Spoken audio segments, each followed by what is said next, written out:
গতকাল মঙ্গলবার রাত্রির 11টা নাগাদ হঠাৎ আমাকে বহু লোক ফোন করতে আরম্ভ করে যে তারা যখন নির্বাচন কমিশনের ওয়েবসাইটে গিয়ে নিজের এপিক নাম্বার দিয়ে চেক করছে তখন দেখা যাচ্ছে সবাই বিচারাধীন, সবাই আন্ডার অ্যাডজুডিকেশন। অথচ 28শে ফেব্রুয়ারি যে ফাইনাল লিস্ট প্রকাশ হয়েছিল এই ভোটাররা ক্লিয়ার ছিল, ওকে ছিল।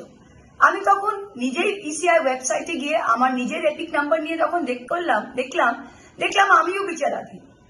তখন এদিক ওদিক ফোন করে জানা গেল যে পশ্চিমবাংলার যে 6.5 কোটি ভোটার তালিকা প্রকাশে এসেছিল সবগুলোই আন্ডার অ্যাডজুডিকেশন গত রাতে দেখা যাচ্ছে। আতঙ্কে ভয়ে মানুষ এদিক ওদিক ফোন করছে, কি করবে জানে না, কোনো প্রশ্নের উত্তরই আমরা পাচ্ছি না। হঠাৎ রাত্রি 2টোর সময় আবার সেই ওয়েবসাইটে আবার এই বিচারাধীন স্ট্যাম্পটা তুলে দেওয়া হয় এবং ভোটারগুলোকে ওকে করা হয়।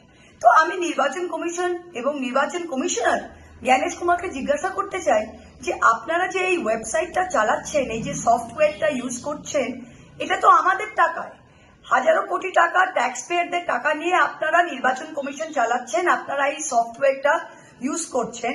6 মাস ধরে আপনারা একটা সফটওয়্যার ঠিক করতে পারেন না? এই টেকনিক্যাল এরারের জন্য কত মানুষ ভয়ে আতঙ্কে তাদের কি অবস্থা হয়েছে।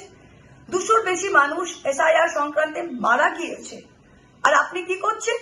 আপনি বিহারের বিজেপির জামাই জয়ন্ত কান্ত, বিজেপি নেত্রীর হাজবেন্ড, তাকে বিহার লাগোয়া জেলা মালদায় পুলিশ অবজারভার করে নিয়ে এসছেন।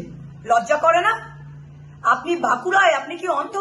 বাঁকুড়ার বিজেপি এমএলএ, বাঁকুড়ার বিজেপি নেতা সিএপিএফ সিআরপিএফ এর জওয়ানকে দিয়ে মুটের মতো, কুলির মতো বিজেপির পদ্মফুলের ফ্ল্যাগ, বিজেপির পদ্মফুলের ফ্লেক্স তুলে ঘুরে বেড়াচ্ছে। ছবি দেখিয়েছি আমরা।